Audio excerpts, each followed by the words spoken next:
Hi, I'm Zoe Corker from Mama Geek, and I've been sent the Tefal Aquaspeed Precision Iron to review. So we're going to have a look what's inside the box and then try it out. The box boasts Sterilium Auto Clean technology so it doesn't get dirty over time, superior glide for fast and effortless ironing, active steam holes for maximum steam distribution, powerful concentrated steam boost of 190 grams per minute to precisely target all creases and precision tip to iron every difficult detail. It's 2600 watts. It's got smart auto off. This one's important to me because for safety reasons I always worry a little bit about being a bit paranoid about leaving irons on and stuff like that. So 30 seconds, 8 minutes smart auto off. 30 seconds on its side, 8 minutes standing up. An anti-drip, so no water stains. Efficient vertical steam, which is good for dresses and things like that to get creases out. And it's a long-lasting steam performance. So this is the Tefal Aquaspeed Precision FV5546.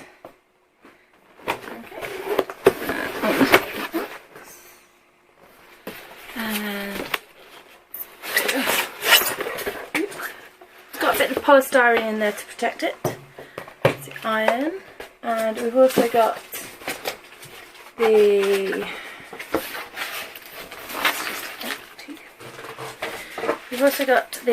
international guarantee and a page of instructions.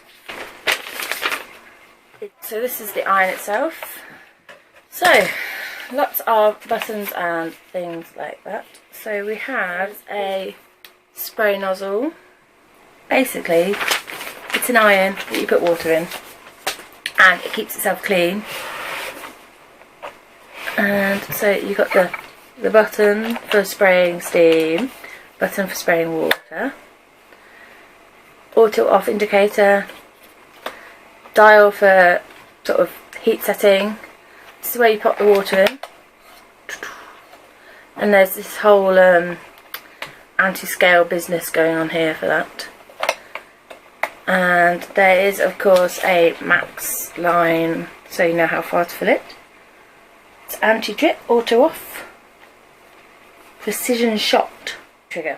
The settings for linen, cotton wool, silk, synthetics. And then we've got some settings here for steam output, and there's an eco one in the middle, minimum, no, and max. Auto clean catalyst sole plate is this. So apparently this stays clean. You don't have to worry about build up on it, so that's good. So let's fill it up with water, plug it in and see how it goes. The cord is, let's see how long this is. It's pretty good. So I think that's about 2 meters. So it could be longer, but we tend to iron fairly close to a power socket, but you can always use an extension, I guess. So let's go get some water and see how we get on. Okay, so we've got the iron, going to fill it up with some water.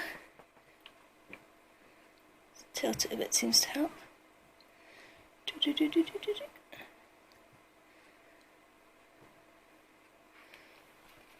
Not quite up to max yet.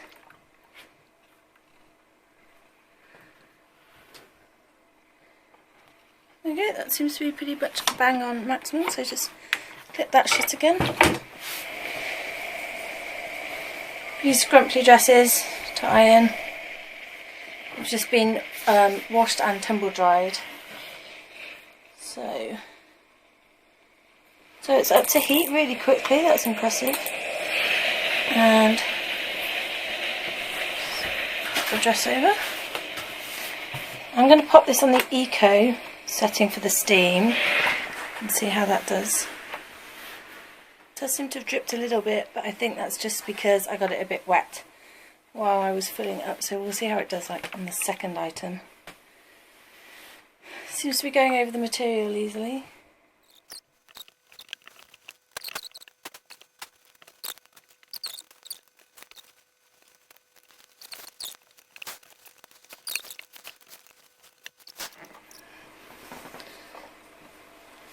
is looking much better. Nice and smooth now.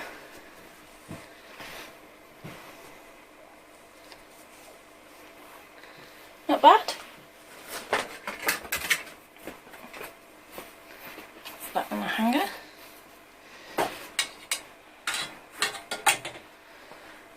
Alright. Very, very wrinkly polo shirt.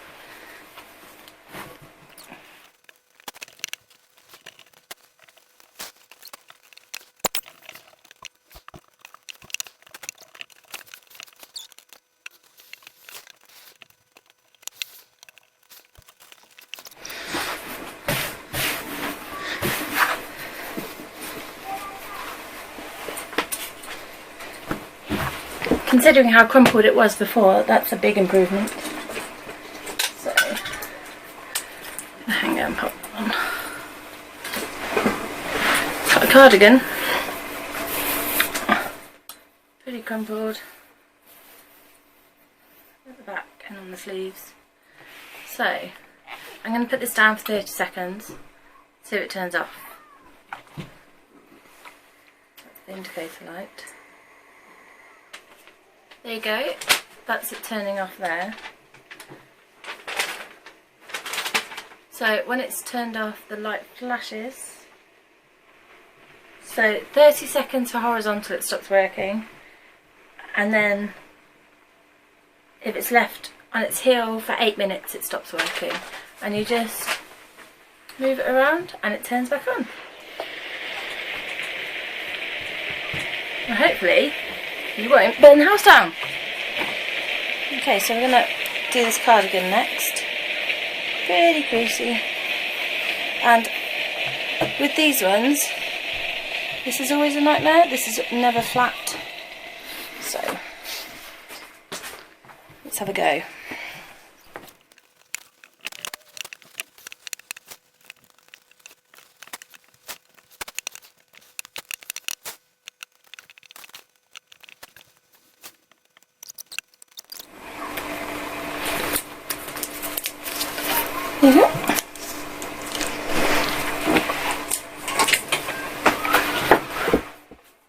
Okay, so that is the Tefal Aquaspeed Precision Steam Iron. It's the FV5546 model. Yeah, I'm really pleased with it. It seemed to iron the clothes easily enough. I just had a quick go over really, so still a tiny bit creased, but they were very, very creased before because they'd been tumble dried, and this did a decent enough job of getting out the creases. I like the controls, it all feels very easy to use. The buttons aren't too stiff, but they've just got enough resistance so you don't waggle them by accident. I love this built-in stand that makes it really stable on the board, especially if you're ironing with kids around or anything like that. I just worry about them bashing into the ironing board and sending the iron flying. So it feels really, really stable, so that's really great. It's really easy to fill up with water. It's actually much easier than our current iron, which I seem to always spill water everywhere. So this one, once I'd figured out that you've got to hold it at a slight angle, is really easy to fill up. Yeah, it heats up really, really quickly. Our iron, you may guess, is quite old, our old iron. So it takes ages to heat up and it's a pain to use. But this one was really good, so yeah, I'm really pleased. My only criticism is I would like maybe an extra metre on the cord. I think 2 meters when you're a tall person, because we have to use our ironing board in like the highest height, so 2 meters can feel a bit short if you're plugging it into the wall. I had to use an extension, and I probably will use an extension. But other than that, for a steam iron, I'm pretty pleased with it. It glided over the clothes pretty easily. It didn't drip on the clothes, other than a tiny bit because the iron itself was wet when I spilt water on it. But once that had shaken off, it didn't drip onto the clothes, which our current iron does, and the steam, it came out really easily, and yeah, did a good job. I really like the tip has these extra tiny holes in, so it actually gets the steam in when you're using just the tip end of it to do details, so that's really good. Yeah, really pleased with it. For an iron, it's alright. We don't particularly love ironing, so Not really gonna love irons no matter what. Not a big fan of the ironing idea in general, but for an iron, I'm impressed. Thumbs up. I think it's reasonable for the money. Thanks for watching.